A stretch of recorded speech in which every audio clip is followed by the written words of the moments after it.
3 mid-unit assignment. So to begin, I started by obtaining images and figuring out the bond angle and molecular dipole of these following compounds, as you can see. And so moving on to the discussion questions. So the first question is, why are there two lines between carbide and sulfur in carbon disulfide, while only one line between hydrogen and oxygen in H2O?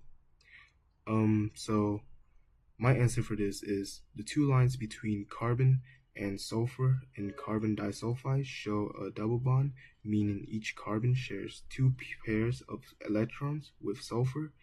In H2O, the single line instead shows a single bond where oxygen shares one pair of electrons with each hydrogen.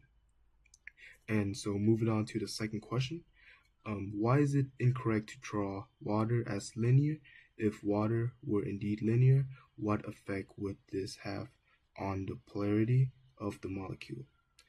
So to begin, water isn't linear because the molecule is spent with 104-degree angle.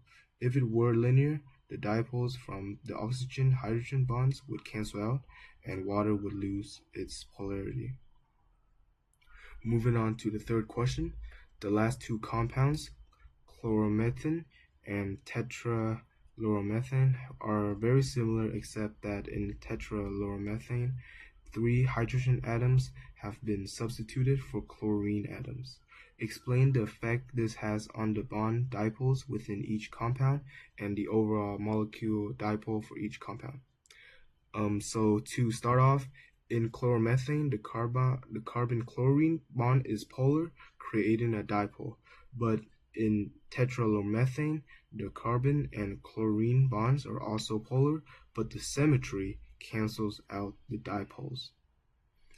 And secondly, in chloromethane has a molecular dipole because it's not symmetrical, while instead in tetrafluoromethane has no net dipole due to its symmetrical shape. And moving on to the fourth and final question. So using my answer from question 2, is it possible to have a compound with bond dipoles but no molecular dipole? So yes, it is possible if a molecule has polar bonds but is symmetrical, like tetrafluoromethane, but the dipoles cancel out and the molecule has no overall dipole. And so that sums up my solutions for Unit 3 mid-unit assignment, and thank you for listening.